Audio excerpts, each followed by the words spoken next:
안녕하세요. 오늘은 호스피스 돌봄에서 정말 중요하지만 좀 놀랍게도 자주 놓치는 부분이죠. 바로 구강 관리에 대해 좀 깊이 들어가 볼까 합니다. 네, 안녕하세요. 저희가 공유받은 전문가 논평 자료들을 보면서요.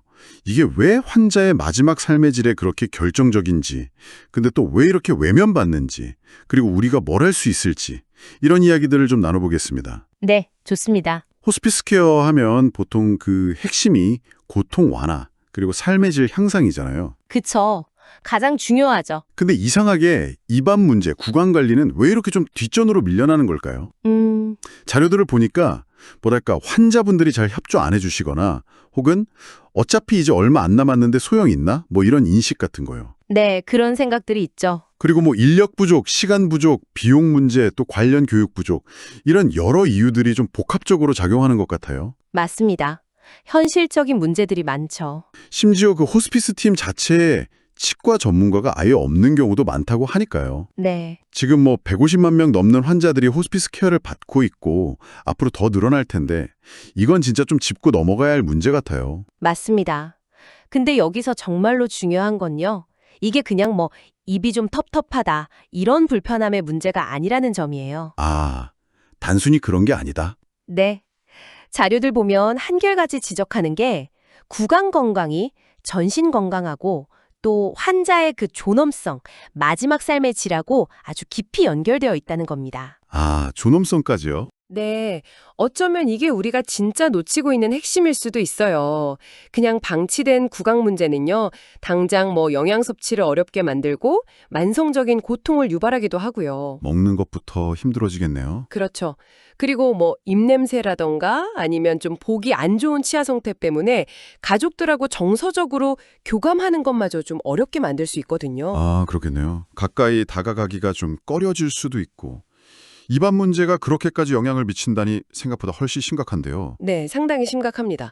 자료에 따르면요, 그 열악한 구강 상태가 흡인성 폐렴 위험을 그냥 직접적으로 높인다고 해요. 폐렴이요? 아, 네, 그리고 잇몸 질환 같은 경우는 심장 질환, 당뇨병, 심지어 암이나 우울증과도 관련될 수 있다고 하고요. 와. 실제로 한 연구 결과는 저도 좀 충격적이었는데 말기 암 환자의 무려 85%요.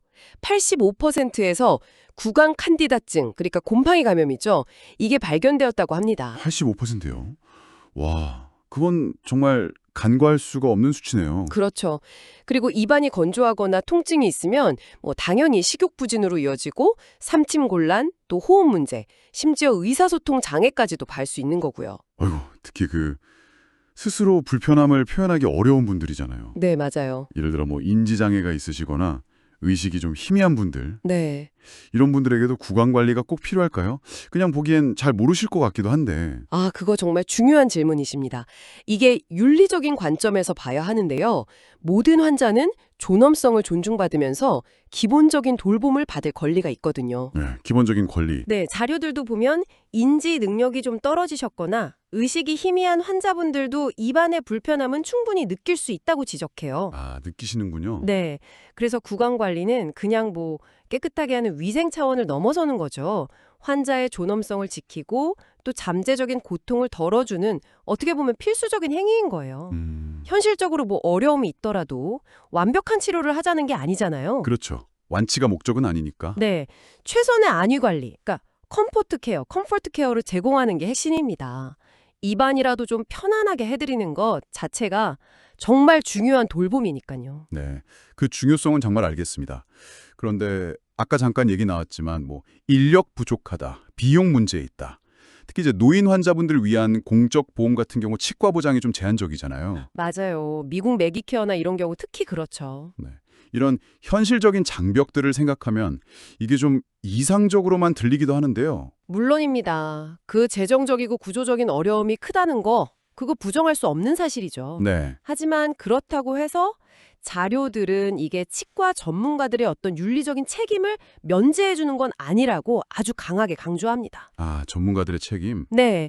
전문가들이 좀 더 적극적으로 나서서 호스피스 구강관리 프로토콜 개발하고 실행하는 데 참여하고 또 간병인이나 가족들 교육하고 그리고 정책 개선을 위해서 좀 목소리를 내야 한다고 주장해요. 교육이랑 정책 개선. 네, 그리고 또 치과대학 교육 과정에서부터 이런 노인 환자나 취약계층 환자 관리에 대한 교육을 더 강화해야 한다는 필요성도 제기되고 있고요. 또 가족분들한테 환자 상태에 맞는 관리법을 잘 알려드리는 것만으로도 이게 정서적 유대감 강화에도 도움이 되고 실질적인 케어에도 큰 힘이 될 수 있거든요. 그렇군요. 정말 다각적인 누적이 필요하겠네요. 정리해보면 호스피스 환자의 구강관리는 단순히 그냥 입안 청결 유지가 아니라 환자의 정말 마지막 삶의 질, 그리고 존엄성, 나아가서 전반적인 건강과 그냥 바로 연결된 그야말로 필수적인 돌봄이다. 이런 거군요. 네, 맞습니다. 여러 어려움 때문에 자주 간과되지만 그 중요성은 아무리 강조해도 지나치지 않고요. 그렇습니다.